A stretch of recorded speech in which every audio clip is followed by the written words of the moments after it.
नमस्कार दोस्तों, देखो सुबह के बज चुके हैं 6 और 6 बजे के बाद सारे लोग गो फॉर गोमती की टीम हमारी गोमती को क्लीन करने के लिए कितना सुंदर दृश्य, मनमोहक दिख रहा है, उगता हुआ सूरज और अच्छे विचार के साथ हम लोग आ चुके हैं। जो लास्ट वीक हम लोगों ने पौधे लगाए थे वो अभी भी लगे हुए हैं, सारी चीज़ें, पौधे भी जग चुके हैं, ट्री गार्ड्स भी सारे सेफ हैं। देखो कोई भी ट्री गार्ड ऐसा नहीं है जो उखड़ गया हो, सारे ट्री गार्ड सेफ हैं।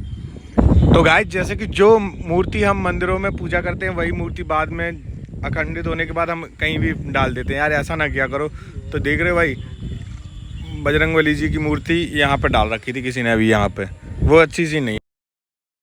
नमस्ते, सुप्रभात, welcome back to go for Gomti's blog. और आज हमेशा की तरह हम फिर से आ गए हैं अपनी गोमती को स्वच्छ और निर्मल बनाने के लिए। लेकिन इस कड़ी में आज हम आपको ये भी बताएंगे कि क्या वजहें हैं जिनकी वजह से हम इतने महीनों से, इतने हफ्तों से लगे हुए हैं। हर संडे यहाँ आते हैं सुबह 6 बजे से 9 बजे के बीच, साफ सफाई करते हैं, इसको सुंदर बना के जाते हैं और अगले हफ्ते कूड़े की कुछ मात्रा ज़रूर हमें दोबारा नजर आती है।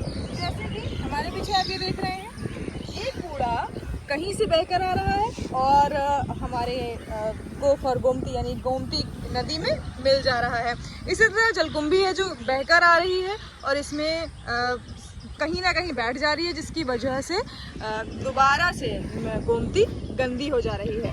इसके अलावा गोमती में फूल माला समेत कई ऐसे भी चीज़ें हो रही हैं जिनकी वजह से जो पानी का बहाव है वो कहीं ना कहीं रुक जा रहा है।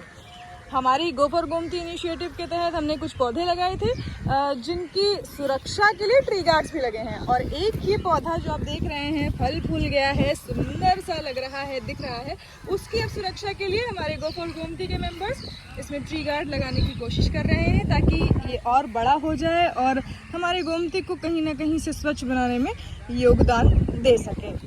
इसके अलावा हम आपको ये भी बताते रहेंगे कि यहाँ पर कौन कौन से ऐसे कारण हो सकते हैं और वजहें हमारे सामने होती हैं लेकिन हमें दिखाई नहीं पड़ती।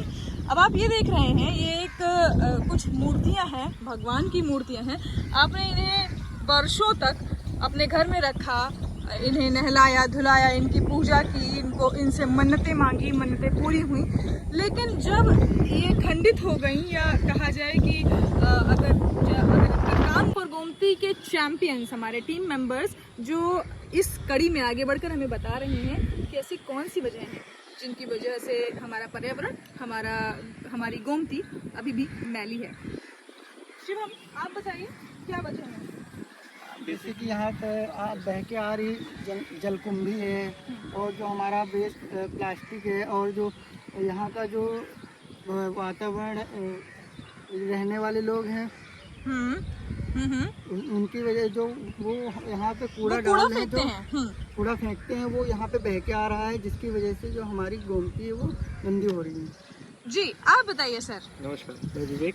और इस गो फॉर गोमती ड्राइव में जो हमारी गोमती की लगातार सफाई पिछले 16 हफ्तों से हो रही है, उसके बावजूद भी ये गोमती में हम देख रहे हैं कि उतनी सफाई नहीं हो पा रही, गंदगी रह रही है। उसके कुछ कारण है, जैसे एक तो प्राकृतिक कारण है, जो जलकुंभी है उसका विस्तार बहुत तेजी से हो रहा है और वो बह के यहाँ पर आती है। उसके अलावा जो किनारे पर फैली हुई गंदगी है उसके लिए हम जिम्मेवार हैं, क्योंकि जो लोग यहाँ के रहने वाले हैं उनको हम लोग अवेयर कर रहे हैं, लेकिन उसके बावजूद कुछ सुविधाएं उनके पास उपलब्ध नहीं होने की वजह से भी वो लोग, जैसे कूड़ा यहाँ से इकट्ठा करने का नहीं है साधन, या लास्ट में घाट में देखा तो वहाँ पर शौचालय का साधन और पानी की निकासी की व्यवस्था नहीं है, वो सारा का सारा पानी इकट्ठा हो रहा है और वो जमा हो रहा है और उस पर दुर्गंध और गंदगी फैल रही है। तो अगर नगर निगम या प्रशासन उसका एक संज्ञान ले तो इस पर हम अच्छा कर सकते हैं। ओके, शिवम आपका कुछ कहना है? बेसिकली टॉयलेट्स का है कि अभी टॉयलेट की व्यवस्था यहाँ पे नहीं हो पा रही है, जिससे लोग अभी भी बाहर शौच के लिए जा रहे हैं। और जो ये नाले से जो पानी निकल रहा है वो सारा पानी ऐसे बहते हुए सीधे हमारे गोमती में आ रहा है। ये जो नाला है इसका जब ये ओवरफ्लो हो जाता है तो इसका सारा पानी बह के आता है गोमती में, जिससे जलकुंभी हो गई या फिर कीचड़ हो गए या फिर जो डेंगू वगैरह जो अभी आने वाला है, मच्छर, वो सब कनामे से इससे पनपने वाले हैं। तो बेसिकली हमें नाले का देखना है थोड़ा बहुत, और जो शौचालय वगैरह उसकी कुछ व्यवस्था करनी पड़ेगी लोगों को।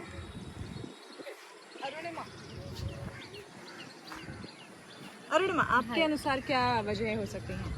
बस यही कहना है कि जैसे हम लोग करते हैं, थोड़ा थोड़ा वर्क करते रहते हैं, हर जगह पे सब लोग थोड़ा इनिशिएटिव लेंगे, लाइक कि वो अपने घर के आसपास के नाली वगैरह में प्लास्टिक या कोई ऐसा कूड़ा ना डालें, तो वो भी एक तरह का गो फॉर गोमती के लिए एक, क्या बोल सकते हैं कि एक कदम उन्होंने भी उठाया, और वो वापस बह के या नहीं आएगा, क्योंकि ऑलरेडी हम लोग करते हैं।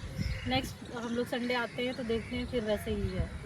तो थोड़ा थोड़ा अगर सब करेंगे तो शायद इजी हो जाएगा इसको क्लीन करना। ओके।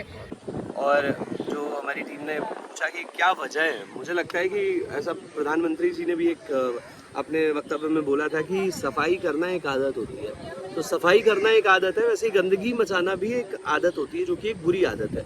और जो हम लोगों के मन में एक बात ये रहती है ना कि अरे ठीक है, मेरे एक से क्या होगा, एक एक करके इतनी सारी चीज़ें बन जाती हैं। एक दीमक होती है, वो धीरे धीरे परिवार बढ़ाती है और पूरा लकड़ी का जो दरवाज़ा होता है वो खा जाती है। इसी तरीके से एक ही बापू थे गांधी जी, जिनके पीछे इतने सारे लोग चले। इसी तरीके से गोम फॉर गोमती का एक मेंबर अपने आप में एक योद्धा है जो बनकर के आ रहा है, इसको कर रहा है। लेकिन आप अगर चाहते हैं कि उस तरफ से आपका सहयोग कैसा हो, आप किसी भी शहर के हो, तो सिर्फ नदी एक गोमती नहीं है। भारत एक ऐसा देश है जहाँ पर नदियाँ ही नदियाँ हैं और नदियों को माँ की संज्ञा दी जाती है। यहाँ पे बोला जाता है कि कोस कोस पर बानी, चार कोस पे पानी। तो ये जहाँ से भी आ रहा है, ये मिलता तो आखिर इसका एंड रिजल्ट एक समंदर होता है, एक सी होता है जिसमें सब मिल जाती हैं। तो वहाँ तक भी गंदगी जा रही है, यहाँ पर भी गंदगी जा रही है। And believe me, we can not imagine our life without our rivers. तो बस जल ही जीवन जो कहा गया है, तो आप प्लीज़ करिए। और मैं चाहता हूँ कि ये जितनी भी छोटी छोटी प्लास्टिक चीज़ें, या तो आप इसका प्रयोग बंद कर दीजिए। और ये काम ना अब वो लोग बहुत ही मुश्किल से कर पाएंगे, मुझे लगता है, जिनकी एक उम्र हो चुकी है। क्योंकि कभी कभी हमारे खुद की अनुभव जो होते हैं वो हमारी जंजीरों की तरह होते हैं, हमें कुछ नया नहीं करने देते। लेकिन जो यंग जनरेशन है, जो मेरी उम्र के भाई हैं, मेरी उम्र की बहनें हैं, मेरे छोटे छोटे भाई हैं, तो मैं चाहता हूँ कि आप सब मिलकर के, मेरे सारे दोस्त, अपने घर के लोगों को मना करो कि डू नॉट डू दिस। 98.3